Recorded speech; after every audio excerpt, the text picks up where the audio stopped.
کے سامنے سورہ آل عمران کی آیت نمبر 61 کو تلاوت کرنے کا شرف حاصل کیا ہے۔ ارشاد ہو رہا ہے، اللہ فرما رہا ہے فَمَنْ حَاجَكَ فِيهِ مِنْ بَعْدِ مَا جَاءَكَ مِنَ الْعِلْمِ، اللہ فرما رہا ہے اور اگر آپ کے پاس علم آ جانے کے بعد بھی اگر یہ لوگ عیسیٰ کے بارے میں آپ سے جھگڑا کریں تو ان سے کہہ دیجئے کہ آؤ ہم اپنے بیٹوں کو بلاتے ہیں۔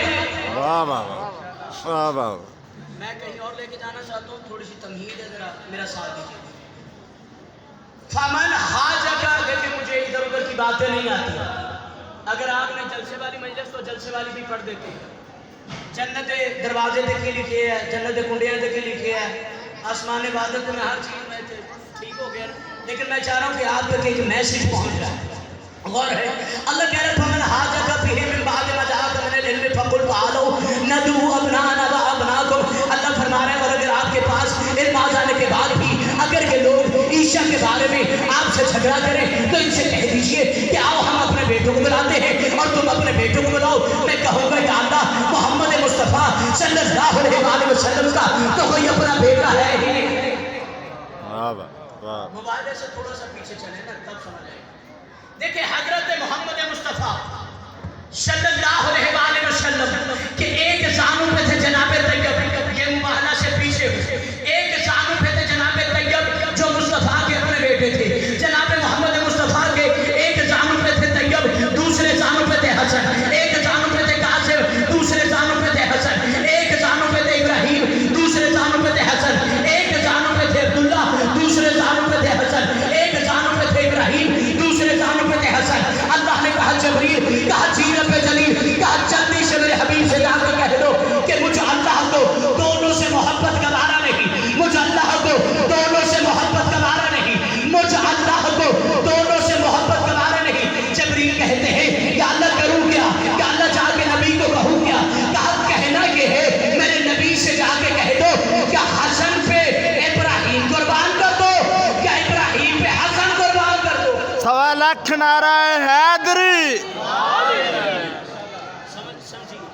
میں نے پڑھا تو مباہلہ ہے، لیکن میں نے آپ کو یہ نہیں بتایا کیونکہ دامن وقت میں گنجائش نہیں کہ نبی کریم صلی اللہ علیہ وآلہ وسلم نے نجران کے عیسائیوں کو خط لکھا اور خط لکھ کے کہا کہ میں اللہ کا نبی ہوں، مجھ پر ایمان لاؤ اور پڑھو لا الہ الا اللہ، لا الہ الا اللہ، لا الہ الا اللہ۔ کتابیں کہتی ہیں نجران کی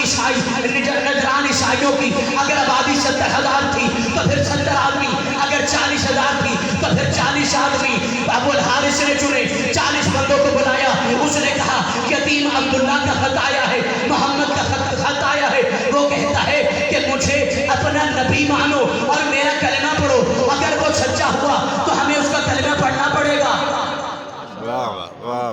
اگر نہیں تو پھر ہم جا کے بات کر لیتے ہیں، ہم جا کے